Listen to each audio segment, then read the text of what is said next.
അതിനകത്ത് ഇതൊക്കെ കിട്ടിയ വർക്കൊക്കെ ചെയ്ത് ഒത്തിരിക്കുകയാണ് ഞങ്ങൾ. ഇതൊക്കെ എൻ്റെ ഐഡിയ ആണ്. ഈ ഫ്ലവർ സാധനങ്ങളൊക്കെ ഞാനാണ് സെറ്റ് ചെയ്തത്. നമ്മൾ രാവിലെ എണീച്ച് പോകാനുള്ളതാണ്. ഒരു ഉച്ചയൊക്കെ നമ്മൾ പോകും. അപ്പം ഈ നട്ട്സൊക്കെ നമ്മൾ ഇതിലിട്ട് സെറ്റ് ആക്കേണ്ടതാണ്. അപ്പുറത്തെ പരിപാടി ഉണ്ട്. അപ്പോൾ നമ്മൾ അങ്ങോട്ട് പോകണം. അതിന് മുമ്പ് ഞാൻ എൻ്റെ ബെഡൊക്കെ ഒന്ന് തിരിച്ചിട്ട് ഏതായാലും ഒരു പരിപാടിയൊക്കെ അല്ലേ നിൽക്കട്ടെ വെച്ച് പിന്നെ നമ്മൾ നേരെ രാവിലെ എണീച്ച് പോയിട്ടുണ്ട്. നമ്മൾ ഇവിടുന്ന് അധികം അങ്ങോട്ടേക്ക് ദൂരമൊന്നും ഇല്ലാത്തതുകൊണ്ട് നമ്മൾ വേഗം പോയി. പിന്നെ നമ്മൾ ബൊക്ക ഓർഡർ കൊടുത്തിട്ടുണ്ടായിരുന്നു. അതും എടുത്തിട്ടാണ് പോകുന്നത്. ഞാൻ ഈ ഒരു റോസ് ചുരിദാറാണ് എടുത്തത്. താത്താവുള്ള പച്ച ഒരു ചുരിദാറും വെയിൽ പിന്നെ അടുത്തിട്ടാണ് മാറ്റുന്നത്. നമ്മൾ രാത്രിയാണ് പരിപാടി. അപ്പോൾ രാത്രി എത്തുമ്പോൾ പെണ്ണിൻ്റെ വീട്ടിലേക്ക് പോവുക ചെയ്യാം. ഇപ്പോൾ സമയം 3:15 ആയിട്ടുള്ളൂ. 3:30 ആകുമ്പോഴാണ് നമുക്ക് കടത്തേണ്ടത്. പിന്നെ ഇതേതാ സ്ഥലമൊന്നും എനിക്കറിയില്ല. സ്ഥലം അറിയാത്തൊരു സ്ഥലത്താണ് ഞാൻ നിൽക്കുന്നത്. പിന്നെ നമ്മൾ നേരെ ഒരു മലയൊക്കെ ഉള്ളൊരു അടുത്തിട്ടോ അത് നല്ല രസം. അപ്പോൾ ഞാൻ വീഡിയോ എടുത്താണ്. പിന്നെ നമ്മൾ പുരയിലെത്താണ് കേട്ടോ. ഈ ഒരു ഇറക്കം നമ്മൾ നേരെ പുരയിലെത്തും. പിന്നെ ഞാൻ സ്വന്തമായിട്ട് എൻ്റെ കുറച്ച് കഴിവുകളൊക്കെ പുറത്തെടുക്കാൻ തുടങ്ങി. അപ്പം കഴിവാണ്. എനിക്ക് മെഹന്തിയിൽ അറിയാം. ഇത് ഞാനിട്ടതാണ് സംഭവം. 2 കൈമുള്ളതും ഞാൻ തന്നെ ഇട്ട മൈലാഞ്ചിയാണ്. ഏതാ കഴിവ്. പിന്നെ നമ്മൾ നേരെ അവിടുത്തെ ബാക്കി പരിപാടികൾ സെറ്റ് ചെയ്ത് നമുക്ക് കുറച്ചുകൂടി സെറ്റ് ചെയ്യേണ്ടതിനും. പിന്നെ എൻ്റെ താത്ത ഒരു കൈവേറിയതുകൊണ്ട് അവർക്ക് കിട്ടാത്ത കഴിവൊന്നുമില്ല. അങ്ങനെ നമ്മൾ നേരെ ഈ ട്രോളിയൊക്കെ സെറ്റ് ചെയ്തു.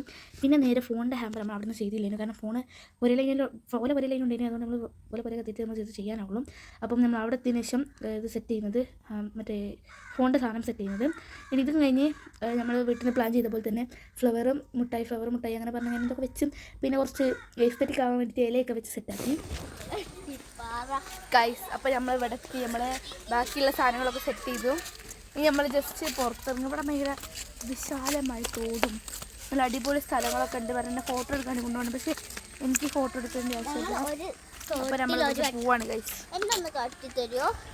ഞങ്ങൾ ഇരുപത്താത്ത വെള്ളമില്ലാണ്ട് ഞങ്ങൾ 4 ആളും അപ്പുറത്തുള്ള ഒരു തോട്ട് പോയി. നമ്മളൊരു വേറെ സ്ഥലത്താണ് പോകുന്നത്.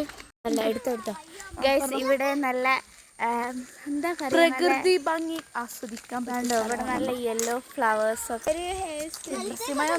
നമ്മളിപ്പോൾ പോകാൻ പോകുന്ന സ്ഥലം തോട്. അത്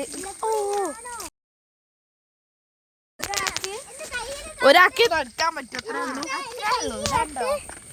ഇവിടുന്ന് ഫ്ലവേഴ്സ് പറിച്ചുണ്ടോ എന്തൊരു സ്ഥലം.